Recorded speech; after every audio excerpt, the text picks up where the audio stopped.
Good afternoon. Hey, welcome. Welcome to Stuck Together, Stuck Apart. What an appealing name we have chosen, Stuck Together. If you feel like being stuck, here's the place to get stuck. Stick with us. Hi, Sarah Davis. Hi, Erik. Thank you for joining me today. Pleasure. Sarah, I want to start with a question for you. Okay. What percentage of the people on this call do you think are in their pajamas? Pajama bottoms, I think it's important Pajama to clarify. bottoms. Yes, thank you. Yeah. Yes. What do you think? I think it's safe to say a large percentage. Okay, well, we're going to be doing a survey later in the call near the end. It'll be anonymous survey. I think you should just make a guess. What's the percentage? Do you want to? 40%. Okay, I'm going with 50. Right. Maybe I should go with 41. Anyways, so welcome. Really nice to have you folks here. I see a lot of faces I know well and a lot of new faces, and that's exciting for us here at Vermont Center for Family Studies. A little tip on Zoom, if you're somewhat new to it, I suggest you might try using speaker view up in the top right corner of your screen for the first half hour of the meeting. If you choose speaker view, you'll see Dr. Lassiter's face, you'll see Sarah's face, you'll see my face more fully. We're going to do a little 5-minute orientation here to start, and then we'll get into our meeting with our wonderful guest, Dr. Laurie Lassiter.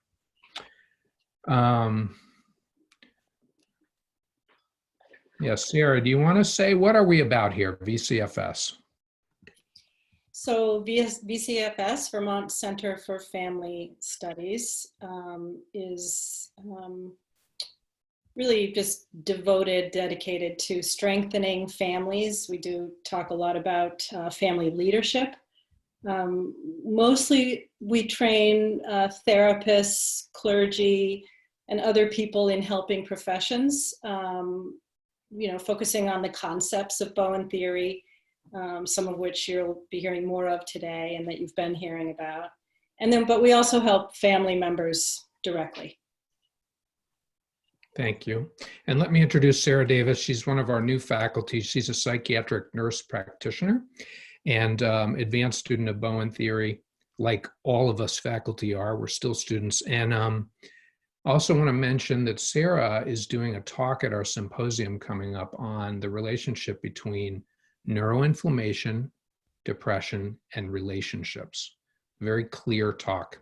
So let's talk for a minute about the symposium, which is coming up. I just want to say, if you're appreciating these meetings and you would like to support us, here's one way you can do it. You can sign up for our paid event, this symposium. People tell me every year that this is one of the best events we do. It's really great because there's a real variety of very quality, curated voices for this event. So people like variety. And we have like amazing stories that you'll hear and good science and, all the way from stoicism to the future of anxiety studies.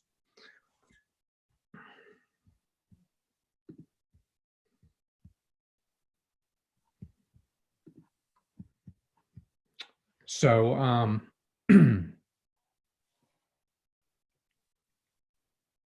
yeah, so that's on the symposium. And Sarah, do you want to say any more intro? Well, I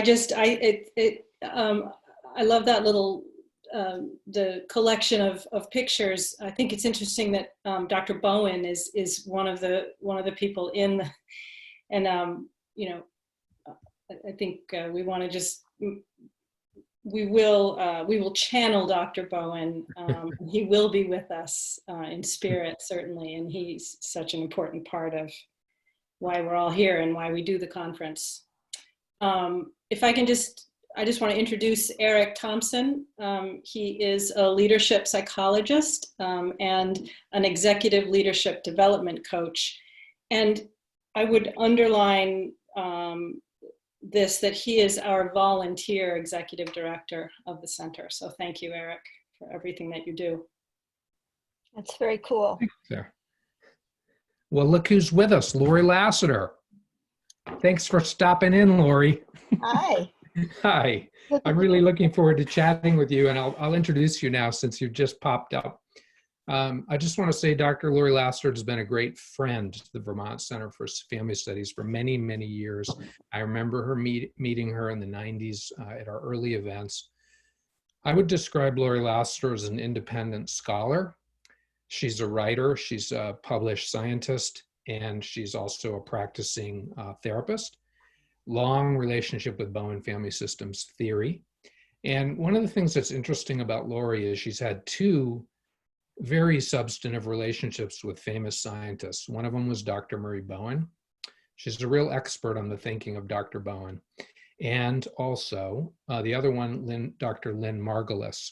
And if you Google Lynn Margulis and check out the incredible expansive mind that Dr. Lynn Margulis had before she passed away, you'll see a little taste of what fun it must have been for Laurie to be in such an active and interesting dialogue with Dr. Margulis. Was she at UMass, Laurie? Yes. Yeah. So Laurie's down from, Laurie lives near UMass, down near Amherst, Massachusetts. And how'd I do on introducing you, Laurie? That was nice. Thank you. Okay. Well, so happy to have you here. What do you want to talk to us about? Well, I wondered how you wanted to start. We talked a little bit about loneliness. Yes. Yeah, that's good. Let's talk about that title for a sec. So, okay. Laurie and I agreed that the title of the event would be, oh, it's not on here. We agreed that the title of the event would be the Neurophysiology of Loneliness. And then I changed it without asking her to Physiology of Connection, because I thought, oh, that's kind of the gloomy side of the coin. But then yesterday, Laurie, you said something interesting about that. Well, I don't remember what I said yesterday, but I think by learning the negative effects of isolation and loneliness, that it can provide an understanding of the importance of connection and motivate us to be more connected with family and with our community. Remember, one thing I said yesterday is that feeling lonely is not a negative.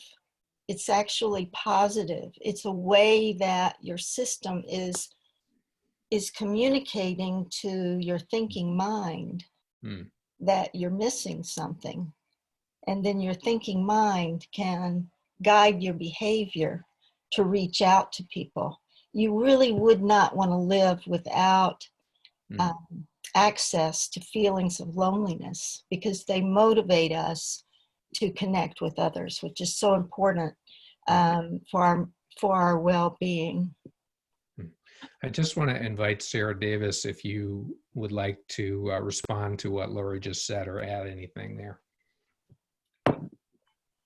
Yes, I think it's so interesting in this time that we are in now with stay home, stay safe, right? This, and with the social distancing that we are being encouraged to do. I think there's a lot of worry about the impact that's going to have on us and on our children. I'm hearing that a lot from a lot of my patients. But what you're telling us, Laurie, what you're reminding us to do is to see loneliness as protective in some way, helpful in some way, as long as we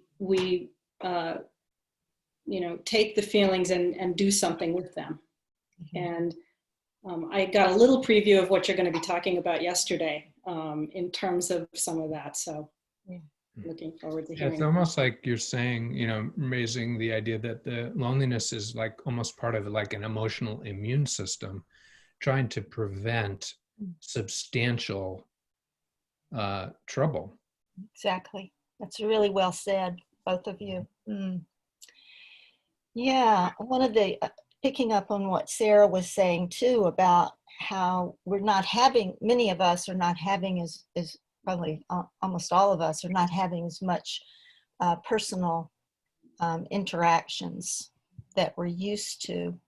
And the research on loneliness suggests that it really isn't the number of contacts that you have in a week. And people are very different in that way. Some people are comfortable with very few connections, and others feel lonely even though they have, dozens of opportunities to be with other people. So it's not the quantity of interactions that you have, it's more the quality.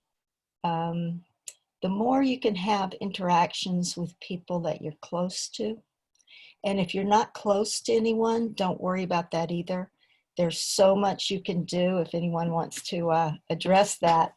There's so much that we can do to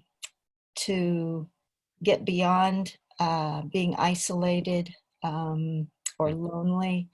It all has to do, as Dr. Bowen described, being able to manage the uncomfortable emotions and to manage them, take responsibility for them within myself, rather than withdrawing because I feel rejected, or lashing out because I feel resentful. So these are common emotional reactions that people have. Feeling resentful, feeling hurt. That's not the problem. The problem is learning not to act on them, but rather taking responsibility for these painful emotions rather than laying them on our spouse or our mother or our best friend or others. Yeah, I think you're making me think that blame is probably a very powerful loneliness generator over the course. The habit of blaming others for our experience, powerful loneliness generator within families over longer periods of time, not short periods, but longer periods of time. Yes, like Bowen described, it becomes a reciprocal process. So if you feel rejected, what do? If you withdraw or lash out, then people will respond to that so that you become more isolated.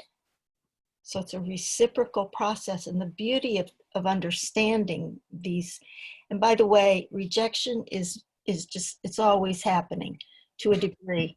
Little rejections, major ones, but don't be afraid of rejection, because if you're afraid of rejection, you're going to limit your opportunities for social engagement.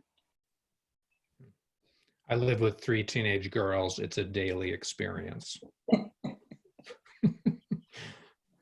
I love that idea of like leaning into rejection, embracing it. Oh, I do too. It's huge. It makes such a difference in our efforts, in our families, and with our friends, with everyone. Can I ask you something, Laurie? Sure. Talk a little about, what do you know about people who are exceptionally free of loneliness?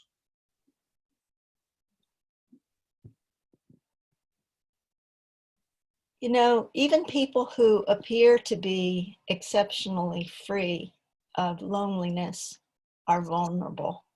I'll just put that out there, that it's not a we and them. There's degrees, and I certainly see that people who are not afraid of rejection, they're able to manage their reactivity to it.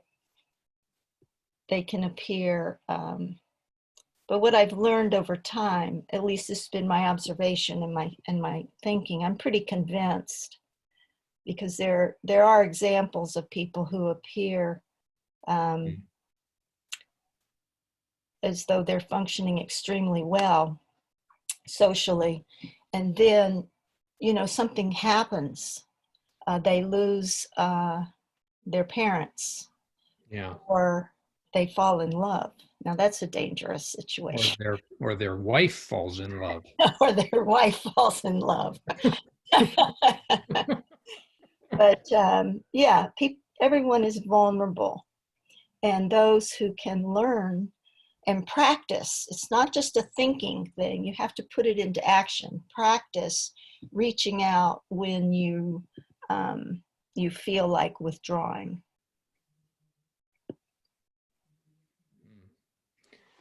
You make such an interesting point there about that one factor in long-term loneliness degrees, say, in a person is how lucky they are in the situation that they're in. And that over the course of a life, most of us go through ups and downs in the degree of comfortable connection we have. So people who would be exceptionally, over the course of a lifetime, free of loneliness would be people who are very good at managing the downs. Mm-hmm. And that there's going to be a big range there. Yes, that is one of the keys, I think. The other key has to do with, you speak of luck, is the family that we're born into. We know that makes a huge difference, but what interests me, and I remember Dr. Bowen saying this too, is there's certain things you can't do anything about: your genes, the past of your family. So you focus on what you can do something about.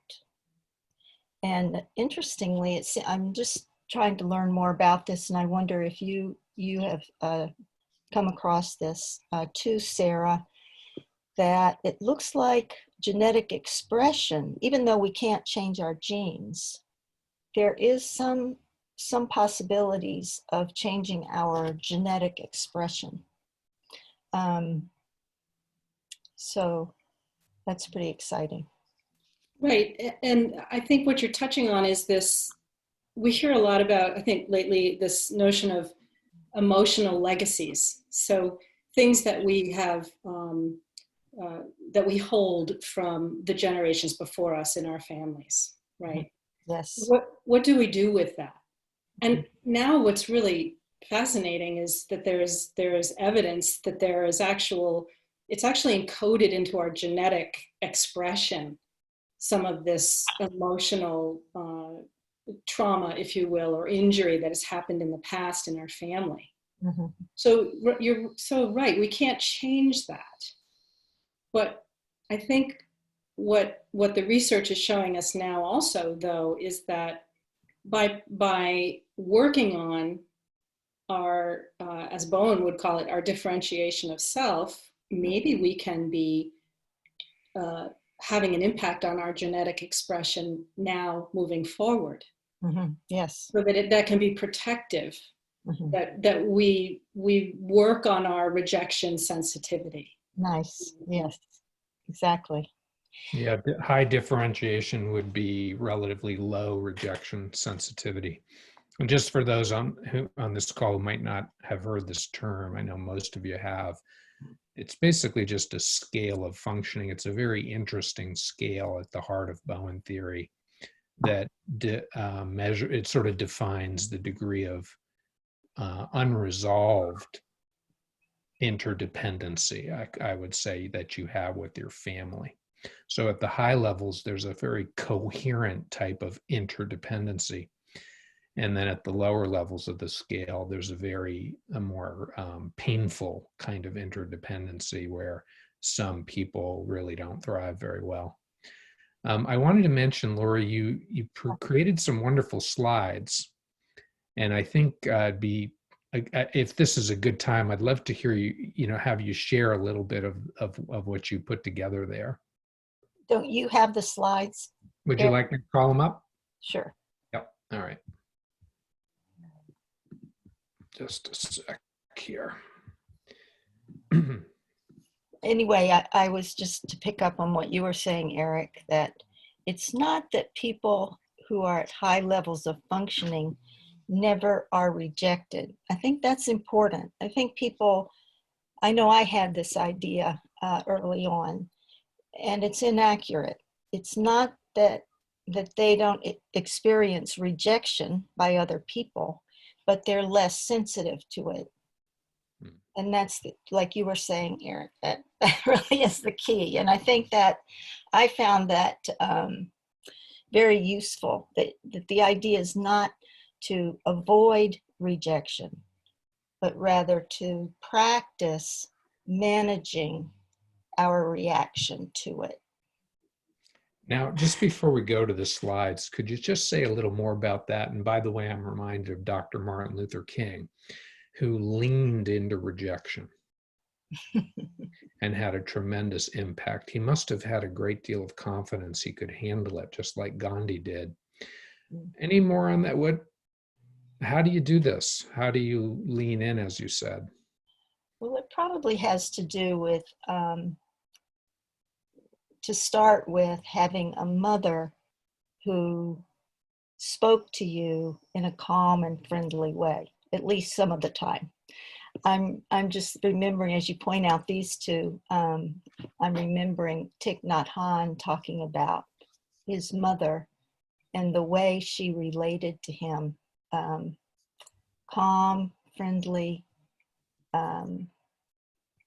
So anyway, I think that's a good start. All right, I'm going to call up your first slide here.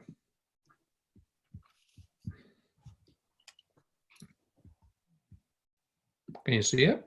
Yes. So this is one we thought about yesterday. Would be good to. I would just read it for people or with people. And this is the thinking of Robert Sapolsky, who has studied primates, especially baboons in Africa, and also he's studied human stresses. And the point he's made, which really struck me, is that the dominant stressors in our lives for humans and for primates in general are the social environments in which we live, and that is more challenging and more stressful for us than making a living, finding food, finding shelter. This is true of primates in general, he states. The powerful stress reactions we evolved in order to streamline our escape from dangerous predators, energizing our entire system, mobilizing our muscles, interrupting our digestion, and putting reproduction and immune functioning on hold, are now triggered mostly by other people. And then I just added these two things. These are the two aspects of other people that have the greatest effect on our physiology. And it mostly has to do with taking rejection personally. And we've been talking about that, as opposed to taking responsibility for it, managing it, and not acting out of it. I want to go to the next slide. I'm looking forward to this one because it's on immunity. So immunity and increasing our immunity is something we're all perhaps thinking about. And I want to refer to one of the first scientific experiments that was addressing the relationship of our social lives and our social relationships to our physical health. And this experiment was done in the 1990s. And what they did is they knew which people in their study had between 1 and 3 social roles. And social roles would be, I'm a sister, I'm a teacher, I'm a gym partner, I'm a book group member. Those are social roles. So the people who had only 1 to 3, and then the other people who had between 3 and 6, or at least 3 to 6. And then they gave all of these people the common cold, which, by the way, as you probably know, is a coronavirus. And the people who had only 1 to 3 social roles got sick, and the ones who had between 3 and 6 didn't, in general. So, as I said, this was just about, as I recall it, it's the very first study experiment that was done to look at social relationships. Everyone, epidemiologists knew that social relationships affected your physical health. But this was one of the first experiments that really looked at, to look at it in a factual, present moment way. Wow, that's really amazing. It reminds me of something we touched on in the second webinar, which is that there's a lot of evidence from people who are very high level flu scientists that there's tremendous variation in susceptibility to flu viruses. Mhm. And they said, a number of them that I found said that the variation had more to do with the response of the host rather than the intensity of exposure. Mhm. I'll just put in another word about this slide, which is that, think about it, if you have 3 to 6 or even more social roles and opportunities to be in a social group or family, it's easier for you to manage your feelings of rejection, just going back to what we were talking about before. Because you know, if you experience rejection in one of your social roles, you have these other social roles to fall back on. And that strengthens your ability not to take it personally. You know, you're reminding me of what I've always thought was just such a brilliant innovation that Murray Bowen started, I think, which was you get a couple who comes to psychotherapy and they're about to get divorced and they're struggling, and what do you do with them? And many people still, what they do is they say, well, let's get them to express their feelings to each other. And I've gotten to the point where I feel that that's so playing with dynamite. Yeah. And I tell people, run, don't walk, run from that. And Bowen had this other beautiful idea, which is to say to each of them, if you could work on a better relationship with your parents. So that's what we're going to do here. Surprise, surprise. You're not going to talk about your relationship. You're going to talk about your relationship, say, with your parents or one of your siblings. Mm-hmm. Then you're going to make more progress that way. Mm-hmm. And, you know, what you just shared, you know, shows the incredible logic in that idea, because it's more about their sensitivity to each other, not what they're actually doing in most cases. Mm-hmm. You want And to Murray Bowen had, from what I've read about, he had an instinct that this was going to be borne out in the science, but he didn't have the science yet. Yes. Is that right, Laurie? Yes, exactly. Yes. And I think that's what's happening now. Mm-hmm. And what you were saying about genetic expression, I think, is a key to that. It's probably the case that being in a one-down position in your family of origin or in your marriage negatively affects your genetic expression.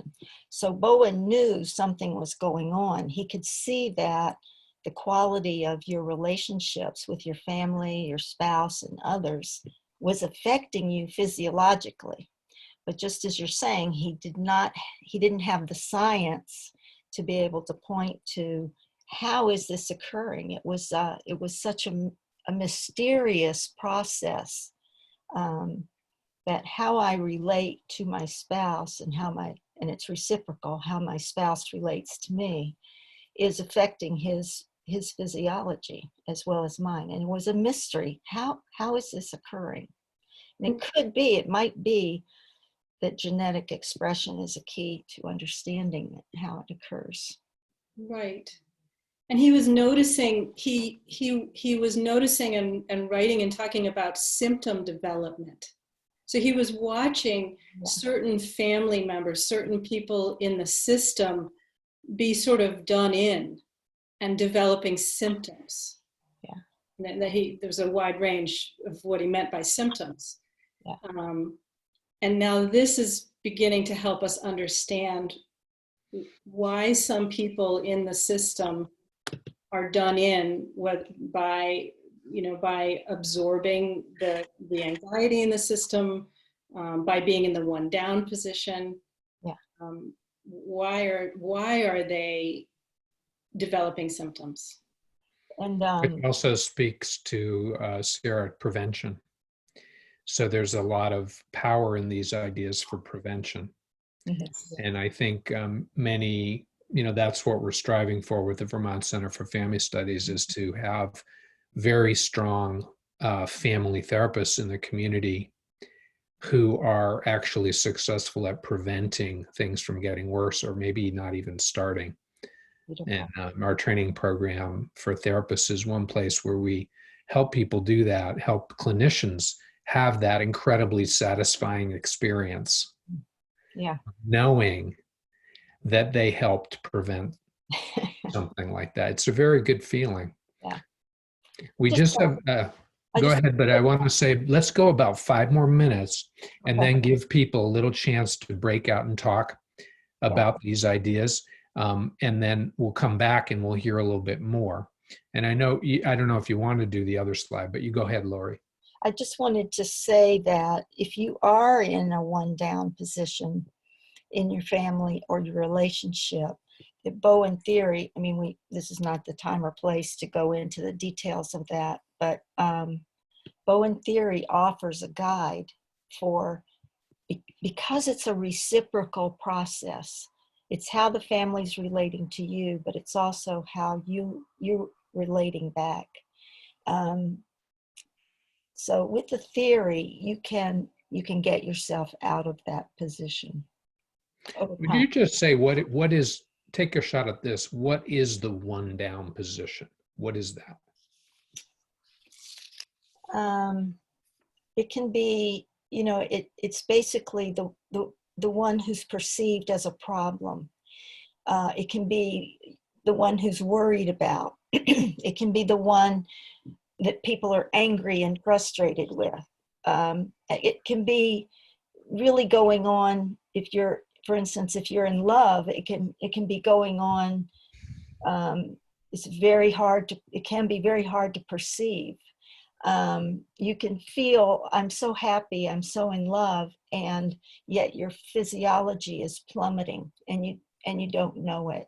But that's another thing the theory helps us to do, is to become aware of how our relationships are affecting us when we didn't know what was going on. We didn't realize. So it's an increase in awareness too.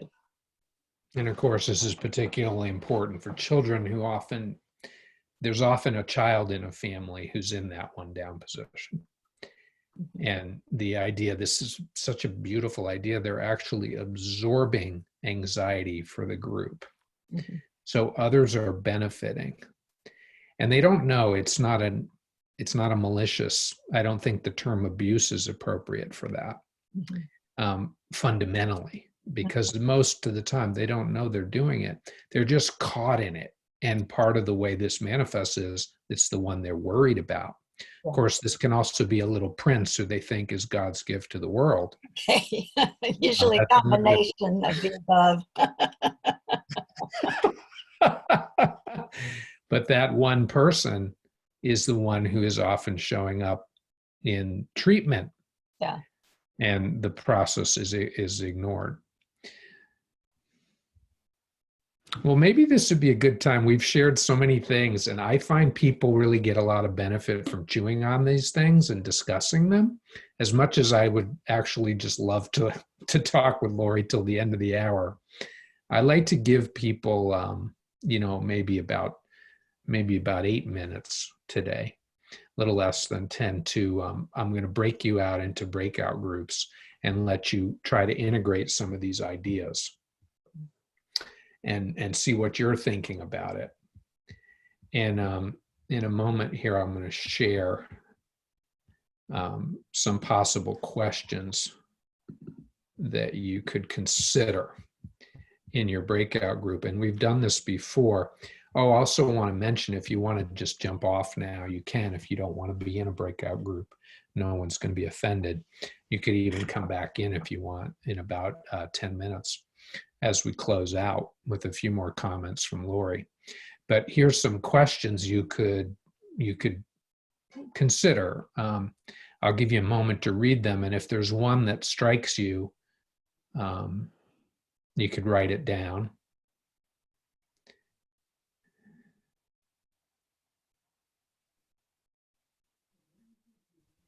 And then in the breakout groups, people have been enjoying this. I'd suggest don't waste time introducing yourselves. Just dive right in. Someone start right off. Just share your. That's the purpose of it. It's not really about meeting new people. It's more about integrating your thinking. Yeah. Do you know if they're coming? Okay.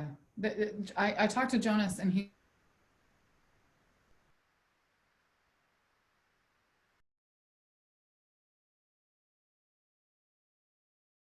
Breakout rooms. I have his number. Okay. Okay, thanks. Bye. Okay, here you go. And it'll take about a minute, and then there'll be a countdown for you for about 8 minutes when you'll come back.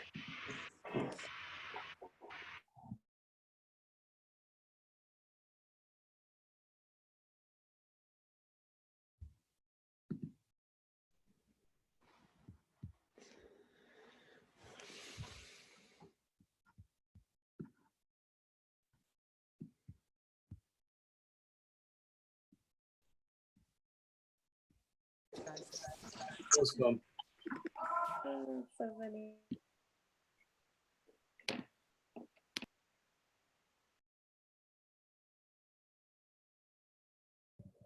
Welcome back. I'm just going to give you a minute to for the groups to come back.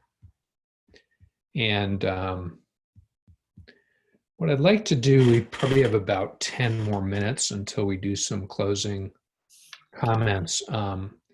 And I would like to give our guest, Laurie Lassiter, a chance to share a few more of her ideas, which are on these slides. They're just precious. Laurie, does that sound good to you?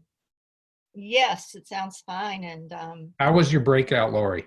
I really enjoyed it. And, you know, there's nothing like thinking about Bowen Theory with people who are also has some familiarity with it and applying it to our own lives. And it was just such a rich discussion of, I mean, it was so brief, but, you know, touching on those issues of dependency on the other and the immaturity we bring from our family of origin. So it's kind of interesting because, like our training program, it's actually a very intimate experience because the trainees all present about their families. And yet it's not really the purpose of it to have it be intimate. You know, the purpose is really people's own efforts to grow themselves. But it is a byproduct. Our training program is a community of practice. And you do get to know people. And it is, as you said, it's, I think Sarah Davis used the term, it's like a language immersion class, our training program, where you're sort of using this different language for a whole year. And at the end of it, you're much more familiar. and after each episode, so to speak, then you go home and you apply it in your own life. And you have some new ideas about how to do that. I think people who are therapists in general, they're very introspective and they care a lot about their own families and they think a lot about their own families. And this program and this body of knowledge, as you'll see in our symposium, people get up and tell stories about their own family and extraordinary creative leadership moves that they make in their own family. That's something, it's somewhat unique to Bowen Theory meetings, I think. So I'm going to open up one of your next slides, Laurie, about social stress. Okay. So one of the reasons I wanted to include this is Bruce McEwen just died this past year, and he was a giant in the study of stress, including social stress. So I just want to read this for you. Chronically stressful social experiences, including those two, isolation and rejection, can lead to overwhelming behavioral, cognitive, physiological, and neural changes leading to disease. And at the same time, engaging with stressful social experiences rather than avoiding them can lead to increased growth, learning, and adaptation. So what McEwen points out is that it's the chronic dysregulation of the stress response, and that can be either an overactivity or an inactivity of the stress response. So it's not that we're trying not to have any stress. We want to go through, he says, optimal health requires the exercise of that physiological system involved in the stress response and adaptation to environmental change rather than no stress at all. And the way I think about this is you use the term lean in, it's about leaning in toward relationships that may evoke in you a stress response. Don't avoid the difficult relationships. And I'm telling myself that just as I'm saying it to you. It's just, it's so automatic in so many of us to avoid, the difficult ones or the difficult topics or the difficult areas. Anyway, lean in, experience, let yourself have the stress response, and then go take your walk, do what you need to do to calm down that stress response. And that's how you exercise your physiological stress response system. You're making me think, Laurie, that your own family is like a very high-tech workout gym for your immune system. Yes. And that Bowen Theory helps you harness that gym to refine your stress resilience. And Laurie, it's making me also think about, inflammation. We want to be aware of what's causing chronic inflammation, of course, and avoiding it. And yet, inflammation isn't always bad. And I think the research is showing that, in fact, bursts of inflammation are actually good for us, because then what the body does to reestablish balance after that burst of stress, if you will, or inflammation, is actually good for the system. Oh, that's interesting. I hadn't heard that or read it. That's very interesting. It's another exercise of the system. Yes. Mm. So like they've done studies about going to the sauna where the body temperature goes up, and they've done experiments where it's actually all very controlled and it reaches a certain very hot but safe temperature. And then they measure certain markers in the blood after that burst of heat and inflammation, and it's actually protective. Sarah, what's better, going to the sauna or calling up your brother who doesn't like you? That's easy. You know he doesn't like you. You just know. Right. I think I'll sign me up for the sauna. All right, I'm going to share another one of Laurie's slides.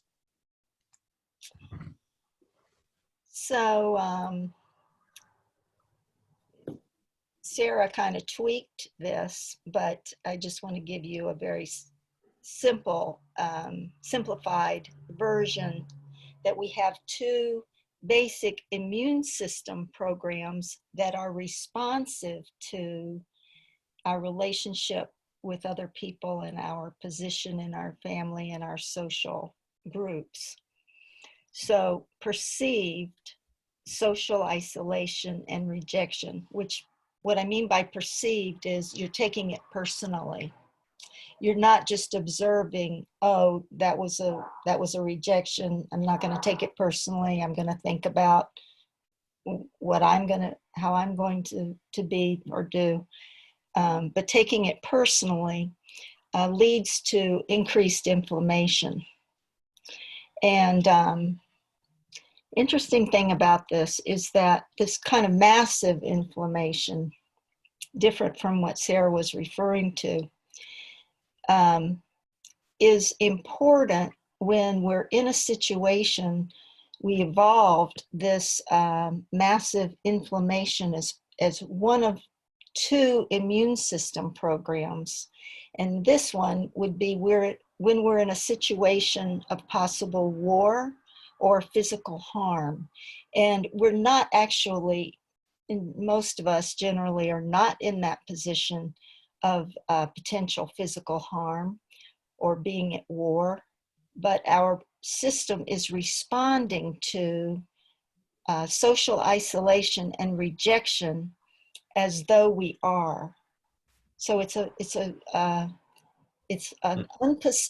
not a very specific. It's not a specific reaction to threat, and social rejection is our major experience of threat now.